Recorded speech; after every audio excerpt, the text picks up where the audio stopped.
Hello，歡迎大家收睇金金貓模型頻道。大家睇標題都知㗎啦，今集介紹嘅就係呢個同白色 version 2.0一樣咁難買嘅 V2 高達突擊殲滅型 version 卡啦。留意翻呢個模型呢係同 V2 高達嘅 version 卡唔同嘅，佢又係放喺 Premier Bandai 嗰度買㗎。可能近年疫情關係啦，日本嘅出貨量就少咗，買得到佢嘅機率呢，就等於而家見到呢隻頑皮貓咁乖坐喺度俾我拍嘢一樣咁鬼難。本身咧連埋運費咧應該係520蚊一盒嘅，不過喺啲拍賣網嗰度揾，起碼炒到上650蚊以上先有交收。咁我就好彩啦，有位師兄咧用平過520蚊嘅價錢咧讓咗俾我，真係可以講係一份好好嘅禮物。希望嚟緊嘅日子大家都可以再次好輕鬆咁買到啦。好，事不宜遲，開箱俾大家睇下先。哇！一打開，勁大張水貼啊！好似大張咗啲喎，今次嗱又話嚟啦，紅色貼紙用嚟保色嚇，Bandai睇嚟真係好唔中意做紅色嘅分件啊。後面藍色應該係 Mega 粒子炮嘅件啦。今次嗰啲金色件呢，就唔係普通黃色啦，都有啲似香檳金色。跟住嘅黑色呢，就係盾牌同埋骨架嘅件。高達身體嘅白色件。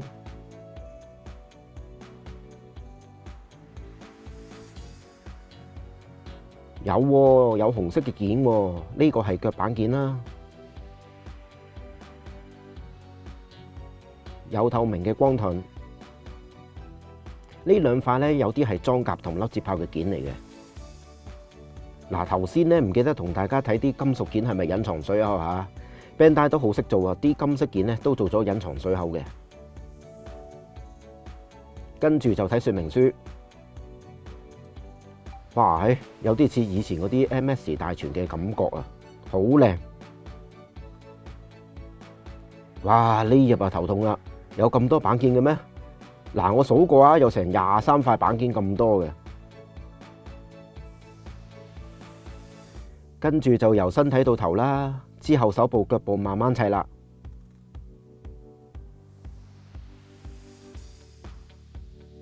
頭先嗰張大水貼呢，就係呢版港貼邊度嘅，希望今次唔會用太多時間砌啦。好，即刻開工。我本來呢係影咗骨架嘅片嘅，但係呢我就好唔小心 delete 咗。咁呢個 V2 高達 version 卡嘅骨架呢，比起一般 MG 嘅高達骨架呢，就更加複雜。咁因為涉及上下合體嘅變形結構，咁我本來係影咗嘅，但係而家冇辦法啦。咁我又睇住我影嘅相啦。嗱，大家睇到啦，佢個骨架咧係複雜得嚟好仔細嘅，但係有好多組合嘅地方呢係用咗俗稱嘅 C 字扣。咁大家一陣間睇我合體呢，就知會出咩問題啦。咁呢張呢，就係側邊影嘅相啦。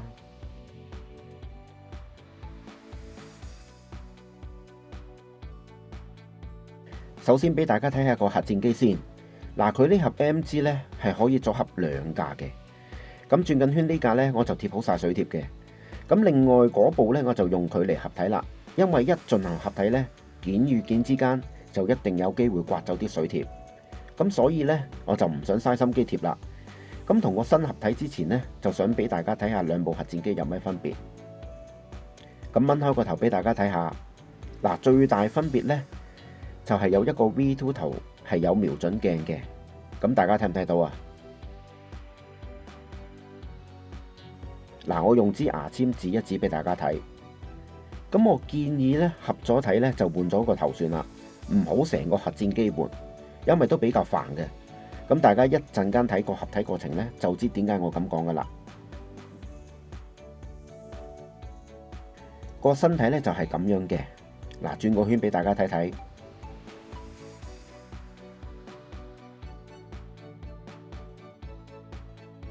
好，事不宜遲，同核戰機合體啦。提一提大家，第一次合體呢，真係要睇說明書，唔係嘅話呢，真係好大機會有悲劇發生嘅。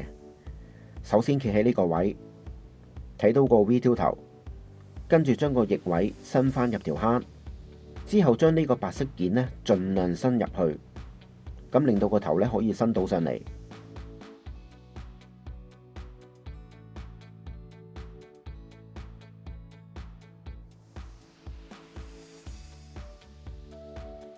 再跟住咧，將個尖機頭伸入去呢度，嗱，嚟到呢度到啦，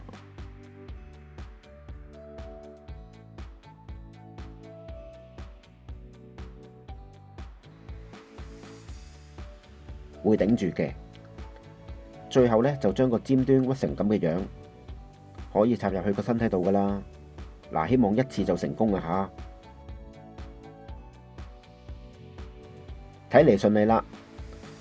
嗱，我真係為咗拍片呢，第一次合體嘅啫。好，應該順利成功啦。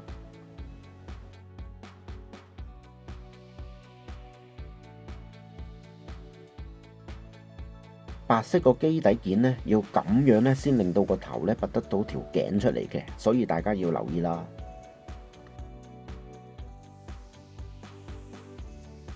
機動戰士 V 高達喺1993年日本播放，總數51集，咁距離而家又差唔多30年啦。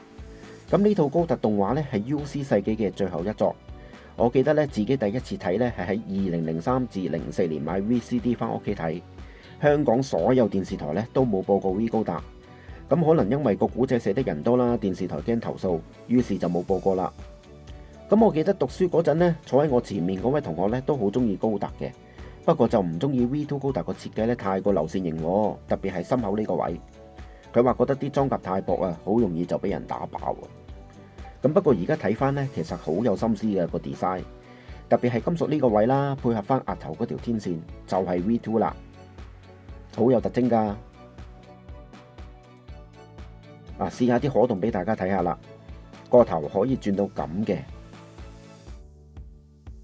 上下都得。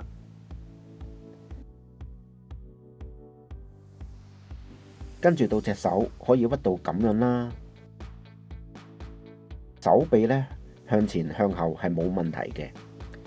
咁如果想打橫伸起呢，就要先掹起個膊頭甲先。就咁樣，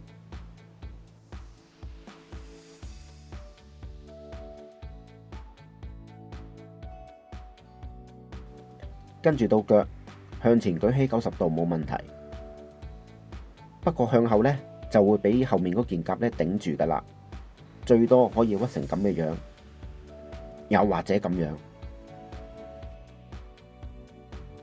嗱，我就買唔到光之翼啊吓，咁插唔到入去做個效果出嚟。咁其實紅色呢個位呢係收埋咗把劍嘅，咁一陣間再試俾大家睇下啦。咁亦都可以咁樣打開啦，因為佢上半身呢同下半身係用個 C 字扣呢嚟連接住嘅，咁基本上條腰呢就冇得向左向右扭少少噶啦。佢呢件武器呢可以組合成2個形態嘅，我就先組合一個形態俾大家睇下啦。嗱，真心講呢支光速步槍啊，大家要睇住本說明書呢先知道要點樣合。咁我亦都好佩服 Version 卡呢個版本，連武器嘅分件都做到好仔細。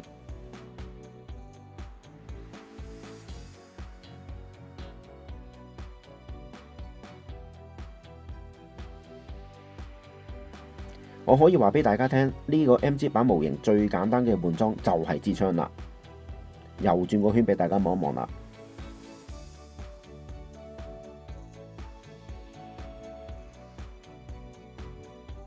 跟住就裝埋個榴彈發射器上支槍度啦，咁基本上又係成支槍拆晒再裝啦。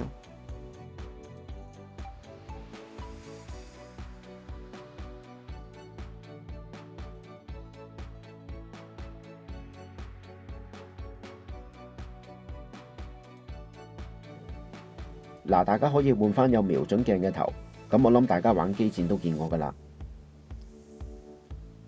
拎把劍出嚟之前，首先要掹開呢件紅色件先，咁個劍柄呢就收喺裏面嘅。咁當然唔少得佢個光速盾牌啦。不過呢，邊一面係底，邊一面係面呢，我就分唔到啦。咁我是但裝一面上去啦。先將頭先掹出嚟嘅紅色件做固定，之後再合翻手臂上面嗰件紅色件呢，就搞掂噶啦。嗱，咁樣睇落呢，其實同 F90 嘅 K 梯同埋 F91個光盾呢係一樣嘅。不過 V2 個連接個盾牌位呢，就喺手臂嘅後面，要屈翻隻手上嚟去前面先至睇得到咯。嗱，呢個 V2 高達 MG 嘅介紹呢，就嚟到呢度啦。你以為段片完？你就想啦，睇埋落去你就知我拍得幾辛苦啦。之後就組合 V2 突擊型俾大家睇下。眼前就係裝上突擊翼嘅配件。呢一個形態嘅安裝呢就比較簡單。首先裝咗腳部嘅零件，跟住掹開少少呢個後裙夾嘅兩個位，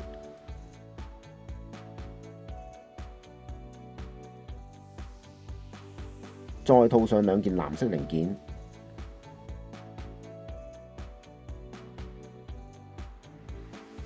掹開兩件裙夾，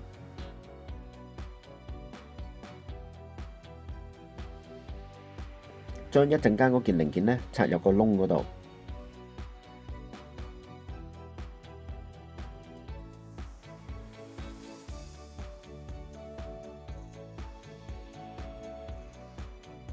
後面光之翼呢個位呢，先換咗零件先，方便一陣間呢就插推進器。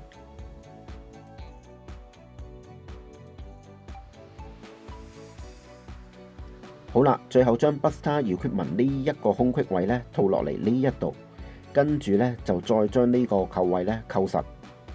嗱，今次真係我第一次合落去啊，希望成功啊！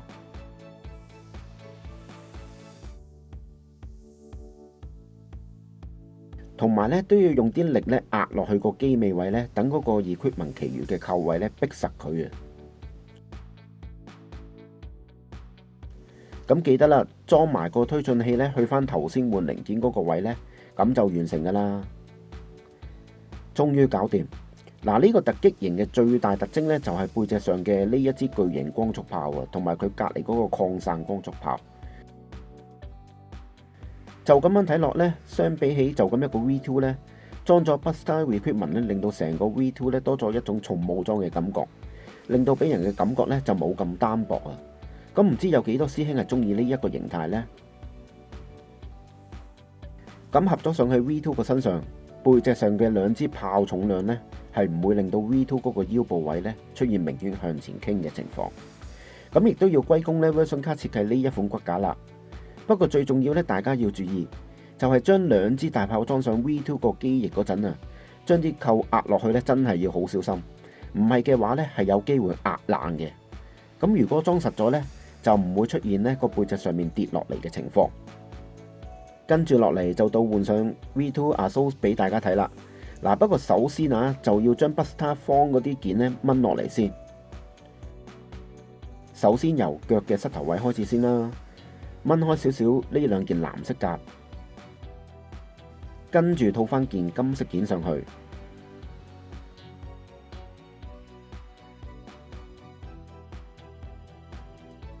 咁呢件夾呢，一定要套翻上去。如果你有玩機戰30呢，就一定知我講咩啦。之後就係裙夾旁邊比較鬆嘅 VSBR 啦。膊頭呢兩個位呢，一定要睇說明書跟住嚟裝。首先要將膊頭夾向上移，變成咁樣先。大家留意下，我手指指住嗰個位呢，係有條黑色坑嘅。準備件金色嘅膊頭裝夾件。嗱，首先呢，將呢度向上掹起，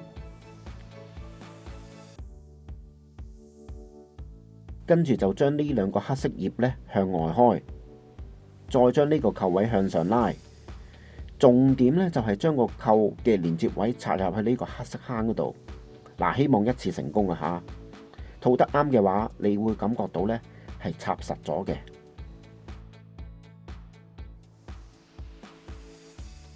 然之後咧就慢慢將成個膊頭夾咧，好似我而家咁樣做。最後咧將呢度拉翻低。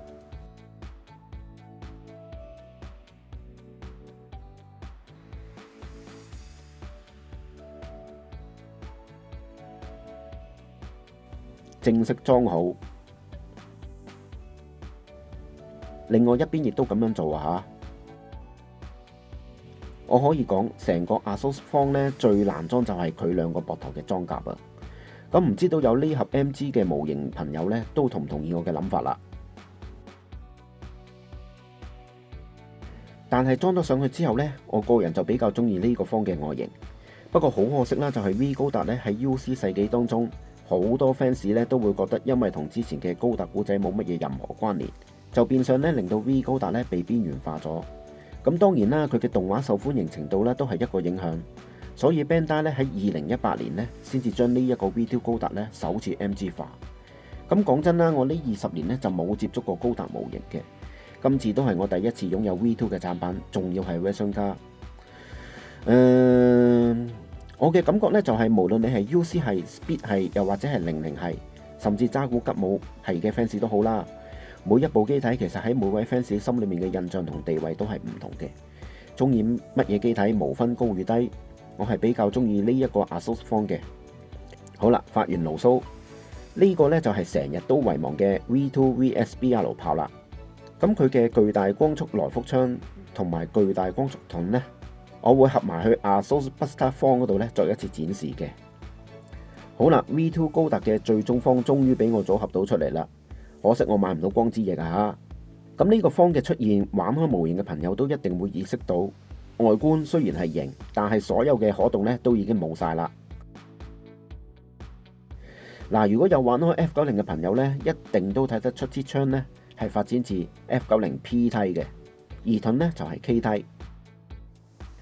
嗱，唔知大家睇咗段片咁耐啦，覺得550至600蚊抵唔抵啦？咁另外呢，大家係咪以為咁多嘢放喺身上面，啲件會好容易跌落嚟呢？咁我實地試過所有嘅件咧裝喺身上面咧都好實嘅，不過咧因為個 Buster Equipment 咧支槍真係比較長啊，要揾地方放咧真係要諗一諗。仲有嘅就係頭先都有講啦，佢嘅可動基本上係冇嘅，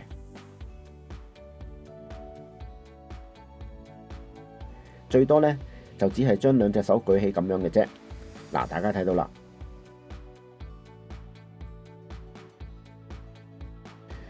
咁佢嘅 Top Fighter 同埋 Bottom Fighter 呢，我決定唔變俾大家睇啦，因為實在太大嘅變形風險啦。一來我拍嗰陣呢已經好攰啦，凌晨2點，而佢嘅說明書都有講，又要將佢拆開3節，真心呢俾我有一種玩具玩翻我嘅感覺。佢嘅變形說明令到我好頭暈啊，所以我最後決定係放棄嘅。咁其實我組裝 V2 嗰陣呢，仲令到我有啲覺得煩躁嘅感覺添。完全係唔開心嘅，所以呢段片呢，我都諗咗好耐整唔整。咁除非你對 V2 係好有愛啦，唔係嘅話，我係唔推薦初玩模型嘅朋友去掂呢一盒 V2 嘅。又或者你可以參考一下呢一位位於台南嘅朋友，一次過買多個 V2 就唔使煩啦。咁就乜嘢形態都唔怕變啦。嗱，我轉一轉 channel 先啦吓。我現在感謝林偉奇朋友無私的提供相片給我放在影片內做一個簡單的結束，謝謝。啊，希望我個發音冇講錯啦吓，唔好笑啊吓。嗱，咁唔講唔過啦，呢段影片咧都有成18分鐘噶啦，咁我都真係要休息下啦。咁亦都多謝睇到呢度聽到我講呢一番說話嘅朋友啊吓。咁如果想支持我嘅，記得俾 like、訂閱同埋留言講下你對 V2 嘅感覺啦，甚至鬧我拍得差都得嘅。好多謝收睇。咁嚟緊呢，我唔係得返好多模型嘅介紹嘅啫。咁以後就一切隨緣啦。我哋遲啲再見啦，拜拜。